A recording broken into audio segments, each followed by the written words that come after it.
Brain stimulation surgery అంటే ఏంటి? అది ఎవరికి చేస్తారు మెయిన్‌గా? డీప్ బ్రెయిన్ స్టిమ్యులేషన్ అనేది కొద్దిగా రీసెంట్లీ అడ్వాన్స్డ్ బ్రెయిన్ సర్జరీ ఈ రోజుల్లో చాలా కామన్గా జరుగుతుందండి.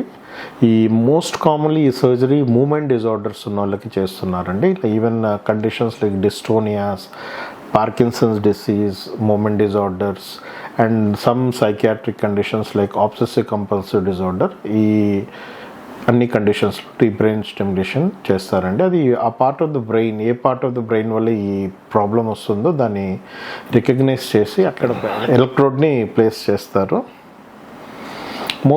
ఈ రోజుల్లో most common targets of deep brain stimulation like subthalamic nucleus, globus pallidus, basal ganglia, ఇట్లా కొన్ని ఏరియాస్ని మనం రికగ్నైజ్ చేసుకొని ఆ ఏరియాస్లో ఎలక్ట్రోడ్ని ప్లేస్ చేసి ఆ కండిషన్ని ట్రీట్ చేస్తారు. Now at present deep brain stimulation most కామన్గా మనం పార్కిన్సన్స్ డిసీజ్లో చేస్తున్నాము.